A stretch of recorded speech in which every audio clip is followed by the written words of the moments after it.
So I've been getting some questions about credit cards and how the interest works and paying off your debt. So we kind of want to go over some of the things that I feel like are important because, credit cards, so first off, they're going to make money in two ways. One is the fees they charge, like the retailers, restaurants, and other sellers of the goods and services when you use your card to buy something. The other is the interest and fees that they charge you. So let's start off by trying to figure out what credit card interest even is. So, interest is what credit card companies charge you for the privilege of using their money. Now, it's typically expressed as an annual percentage rate or APR. Most credit cards have a variable APR that will fluctuate with a particular benchmark, such as the prime rate. So, as an example, if the prime rate is 4% and your credit card charges the prime rate plus 12%, your APR will be 16%. And recently, the average APR credit cards was tracked about 19.6%. So, with most credit cards, you only get charged interest if you don't pay your bill in full each month. So in that case, the credit card company charges interest on your unpaid balance and adds that charge to your balance. So if you don't pay off your balance in full the following month, you'll end up paying interest on your interest. This is how credit card balances grow rapidly and get just way out of hand. And to even make things worse, some credit cards they charge multiple interest rates. I mean, they might charge one rate for purchases and then a different rate for cash advances, which is just like those are crazy high. Like, don't do that. Don't do that. So, how does the interest for these credit cards even work? Well, if you carry a balance on your credit card, the card company will multiply it each day by a daily interest rate and add that to what you owe. The daily rate is your annual interest rate, the APR, divided by 365. So if you had an APR of 16%, the daily rate would be 0.044%. If you had an outstanding balance of $500 on day one, you would incur 22 cents in interest that day for a total of $500.22 on day two. Now that process continues until the end of the month. If you had a balance of 500 at the beginning of the month and you added no other charges, at the end you're going to end up with a balance of $506.60. And that includes all your interests. So, it's important to look at what your rate is going to be, right? Because credit card rates, they're going to vary widely, which is why you should shop around if you're looking for a new card. Typically, the better your credit, right, or your credit score, the better rate you're going to be able to receive. And that's because the credit card company will consider you to be less of a risk than someone with a lower score. And when you're shopping for a credit card, knowing your credit score and the range into which it falls, like excellent, good, fair, poor, it's going to help you determine which cards and what kinds of interest rates you might be eligible for before you even apply. And you can get your credit score for free at a bunch of different websites and companies. And, you should note that your credit report, which, you can get from free at annualcreditreport.com, it does not include your credit score. So let's look at a scenario here. Let's talk about repaying credit card debt. So let's say you've got two people, and both of them have a $2,000 balance on their credit cards, right? And the minimum payment is going to be 3% or $10, whichever is higher. And both of them are struggling. They don't really have the money. Well, one person is going to manage to pay the minimum, and the other one is going to pay $10 on top of her minimum. Now, each month they're charged interest on their cards, outstanding balance at an APR of 20%. When they do their payments, part of their payment goes to paying their interest and the other part towards their principal or their balance.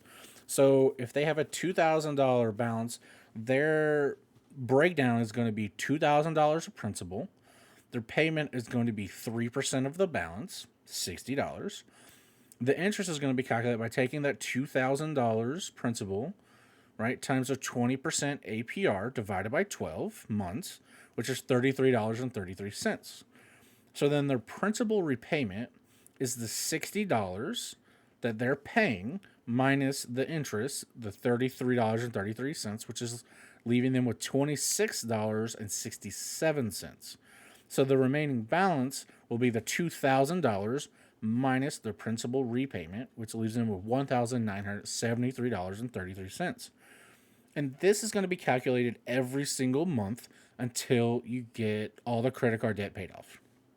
Now, the person paying the minimum, if he continues paying only the minimum, that person is going to spend $4,241 over 15 years to pay off that $2,000 in credit card debt.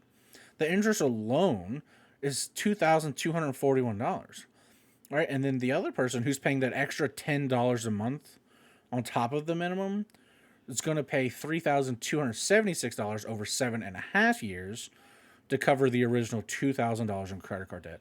And that person's interest is going to total $1,276. That little extra $10 a month saved that second person almost $1,000 compared to the first person, and cut the repayment period down by more than 7 years.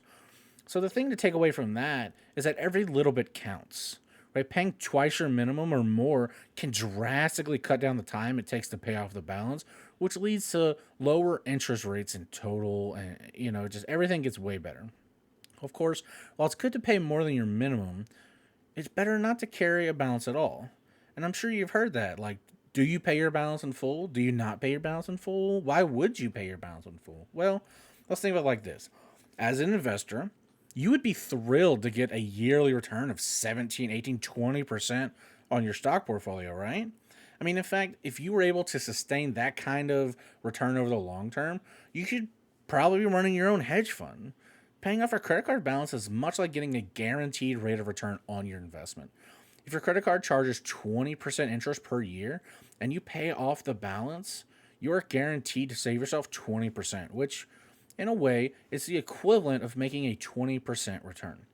So when you have some cash to spare, it's almost always better to use it to reduce your credit card debt than to invest it. If you can pay off your balance and stop paying credit card interest altogether, you'll find you have more money to invest in the future. One strategy to consider if you're eligible is transferring your current credit card balances to a balance transfer credit card with a lower interest rate. Many of these cards have promotional periods of 6 to 18 months over which they charge a 0% interest on your balance, which can stop the clock on further interest charges and allow you to pay your balance down faster. Just watch out for any balance transfer fees, which can add 3 to 5% to your existing balance.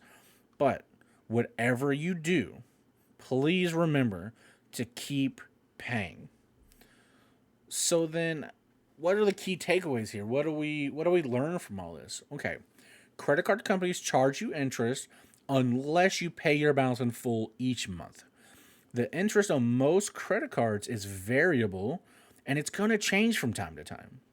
Some cards have multiple interest rates, such as one for purchases and another for cash advances.